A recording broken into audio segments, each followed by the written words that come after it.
Hello, how are you? My name is Will.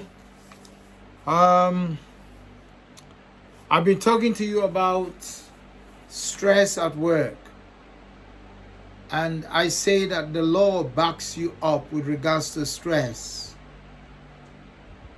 Now, there are three levels of stress. The first level of stress is that it's a day-to-day school runs, preparing meals, lunch, maybe breakfast, traffic, minor arguments here and there, rushing, all those are normal day-to-day stress.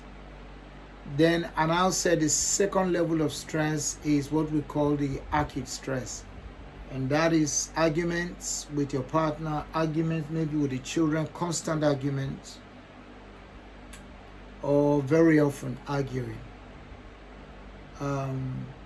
Deadlines at work, deadlines at home, deadlines, maybe the children homework and things like that, and you're just serious stress, worried, anxious, maybe some financial issues. So that's the second level of stress. The third level of stress is what I call the chronic stress. And the chronic stress is a constant abuse, maybe financial abuse, maybe sexual abuse, maybe emotional abuse, constant quarrel. So these chronic stress leads to heart diseases, mental health problems, sleeplessness, and the serious part is debt management, constant under legal actions against you. Maybe the council is having problem with you with regards to your council tax or your rent. So there is eviction letter, threat of homelessness, not knowing a way out. You can't see a way out. That's the chronic stress. And lenders are pursuing you. They send you all sorts of court letters, summons, council tax summons, eviction letters. So those are the chronic one, which leads to heart problems, sleeplessness, worry, anxiousness, hypertension, because those chemicals are just constantly building up in your body, and you are just like in a revolving door. Then it leads to stroke, from stroke to premature death. Now, the law supports you.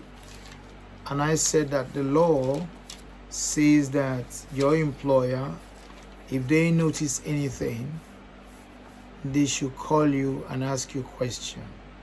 Because some people, when they are stressed like that, they are hiding it. They don't want the employer to know, so that they are not perceived as if they are lazy, or they can't handle stress, they can't handle the pressure from work, or they are afraid to be sacked or kicked out, or to be ostracized, that this employer wants to put them in trouble, this employer is not good enough, we need somebody else. So I said the law protects you. So there is already a law in place to protect you at your workplace, and it comes in two key places. The number one is management of health. Number two is safety at work regulations, which is 1999. And it places a duty, a legal duty on the employers to protect you, the employee, and to carry out assessment to ascertain where the stress is coming up, where the hazard is coming up, and to protect you and to make things easier for you to work and make it manageable for you. Now, we know that stress at work is taking a lot of time from employers. Let me just give you a bit of brief what happens. Million work-related stress results in people being absent from work. Millions. It costs employers in the UK, listen to this, an estimated 3.7 billion. That's what it cost them. 3.7 billion. That's what it cost employer. Okay?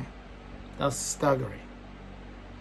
That is 29 working days lost. That is the estimate. So they give us the days, and then they give us the estimated amount of money. 3.7 billion. That's a lot. So, work-related stress is now the biggest cause of working days lost. So the biggest cause of working days lost is work-related stress. So it means that if these statistics have come out, the government takes it serious and they investigate if there are issues. Now there are safety officers that will investigate. Health and safety officers all over the country. They will carry out an assessment and investigation to ascertain where the stress is coming from, where the hazard is coming from, how to help you. Bear with me. Health and safety.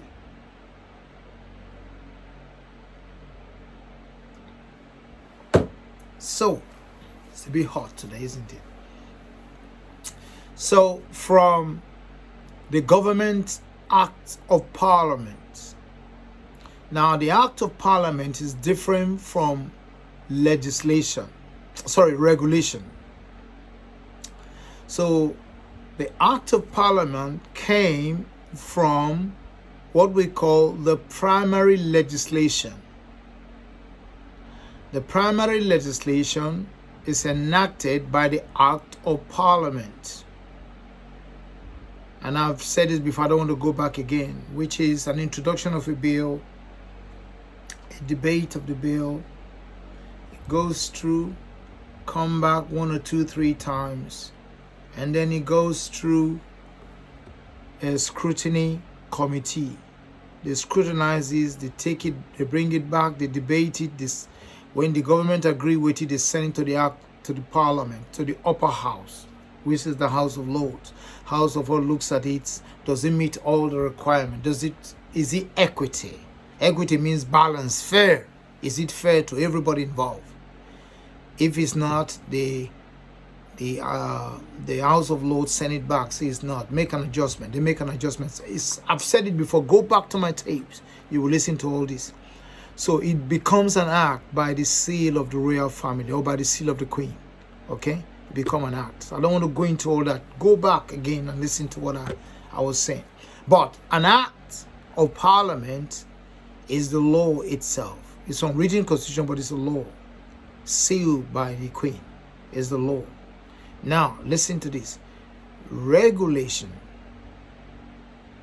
comes out of the Act of Parliament. And usually the minister, Secretary of State of Health or whatever department, he or she represents the government.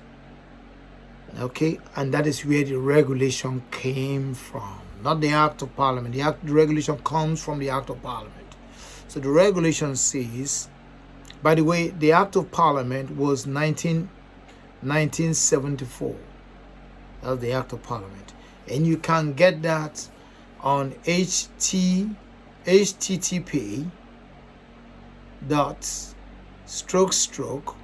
www.hmso.gov.uk.